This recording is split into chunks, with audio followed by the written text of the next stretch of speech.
નમસ્કાર કેટીવીની વિશેષ પ્રોગ્રામ જે કહી શકાય કે મેઘતાંડવની 20 તસવીર સાથે હું છું આપની સાથે ડોક્ટર મહેન્દ્ર જાદવ કે જ્યાં ગુજરાતમાં ચારે બાજુ તબાહીના જે દ્રશ્યો સામે આવી રહ્યા છે ત્યારે અમે લઈને આવ્યા છીએ મેઘતાંડવની એ 20 તસવીરો।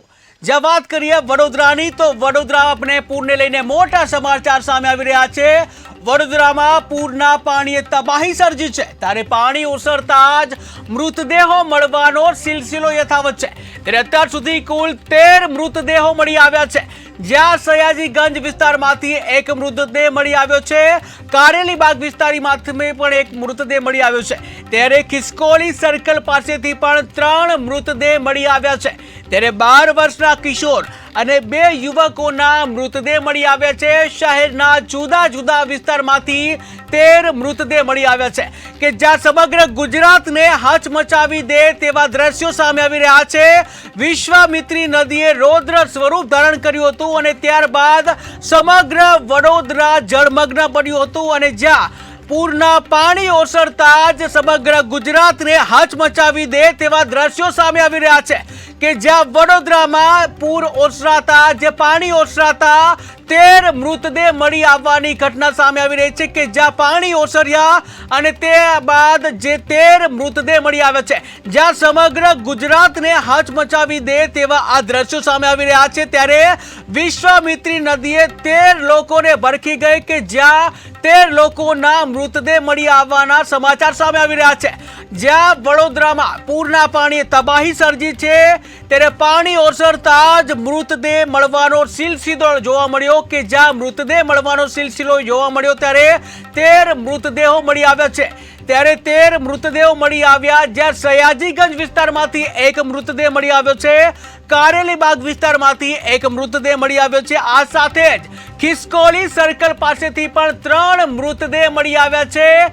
12 વર્ષના કિશોર અને 2 યુવકોના મૃતદેહ મળી આવ્યા છે। શહેરના જુદા જુદા વિસ્તારોમાંથી મૃતદેહ મળી આવ્યા છે ત્યારે હાલ તો વિશ્વામિત્રી નદીના પાણી થોડા ઓસર્યા છે અને જ્યાં પૂર પછીનો જે પ્રકોપ છે વરવી વાસ્તવિકતા સામે આવી રહી છે, વરવા દ્રશ્યો સામે આવી રહ્યા છે કે જ્યાં પૂરના વરવા દ્રશ્યો સામે આવી રહ્યા છે ત્યારે વડોદરામાં જે પૂરે ભારે તારાજી સર્જી છે। વિશ્વામિત્રી નદીની સપાટી જે ઘટીને 26 ફૂટે પહોંચે છે ત્યારે આજે આજવા સરોવરની સપાટી 213.70 ફૂટે સ્થિર છે ત્યારે વડોદરા અને ગ્રામ્ય અને શહેર બંને વિસ્તારમાં જે પાણી નહીવત છે જ્યાં જે પૂરના પાણી ઓસરતા હવે નુકસાનીના વરવા વાસ્તવિક દ્રશ્યો સામે આવી રહ્યા છે ત્યારે પાણી ઓસરતા શહેરના અલગ અલગ વિસ્તારોમાંથી 13 મૃતદેહ મળી આવવાની જે સમાચાર સામે આવી રહ્યા છે તો બીજી તરફ શહેરમાં 3 દિવસથી કોઈ પણ મૃતદેહની અંતિમ ક્રિયા નથી થઈ એટલે કે વડોદરા જે છે તેમાં 13 મૃતદેહ મળી આવે છે। આ સાથે જ બીજા જે મોત થયા છે એની જે અંતિમ ક્રિયા થવી જોઈએ છેલ્લા 3 દિવસથી વડોદરામાં અંતિમ ક્રિયા પણ નથી કરવામાં આવી। જે આ મૃતદેહ જે લાશો છે આ સિવાય મરણ જનાર જે વ્યક્તિઓ છે તેની અંતિમ ક્રિયા માટે પણ લાઈનો લાગી છે। છેલ્લા 3 દિવસથી ચારેકોર શહેરમાં જે પાણી હતું જેના લઈને અંતિમ ક્રિયા પણ બંધ રાખવામાં આવી હતી ત્યારે હાલ તો એક બાજુ પૂરના પાણી ઓસરતા હચમચાવી દે તેવા દ્રશ્યો સામે આવી રહ્યા છે।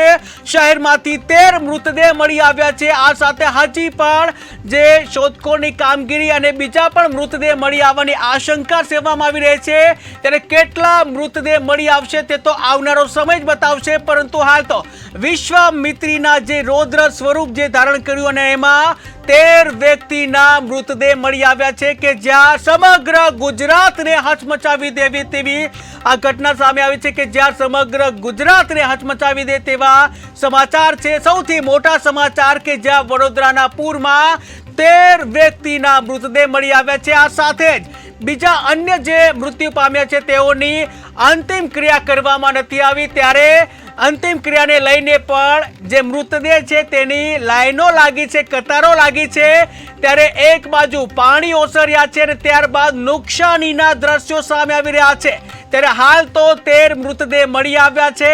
આ 13 મૃતદેહની વાત કરીએ તો સયાજીગંજ વિસ્તારમાંથી એક મૃતદેહ મળી આવ્યો છે। આ સાથે જ કારેલીબાગ વિસ્તારમાંથી મૃતદેહ મળી આવ્યો છે। ખિસકોલી સર્કલ પાસેથી 3 મૃતદેહ મળી આવ્યા છે, ત્યારે 12 વર્ષના કિશોર અને 2 યુવકોના મૃતદેહ મળી આવ્યા છે. હજુ પણ કેટલાય મૃતદેહ મળી આવશે તે તો આવનારો સમય જ બતાવશે, પરંતુ હાલ અત્યાર સુધીમાં જે રૌદ્ર સ્વરૂપ વિશ્વામિત્રે ધારણ કર્યું હતું, પાણી જે છે ઓસર્યા છે, પાણી ઓસરતા જ નુકસાનીના દ્રશ્યો સામે આવી રહ્યા છે. એક બાજુ લોકોના મૃતદેહ મળી આવી રહ્યા છે, આ સાથે જ લોકોને જાનમાલનું પણ નુકસાન થઈ રહ્યું છે, જ્યાં બીજી બાજુ લોકોના વાહનોને પણ નુકસાન થયું છે. ત્યારે કહી શકાય આ મોટી જે ઘટનાને લઈને શહેર ક્યાંક ને ક્યાંક પાછળ ધકેલાયું છે. ત્યારે જે વિશ્વામિત્રે જે રૌદ્ર સ્વરૂપ ધારણ કર્યું હતું તેને લઈને ઘરોમાં નુકસાન થયું છે, જાનમાલનું નુકસાન થયું છે.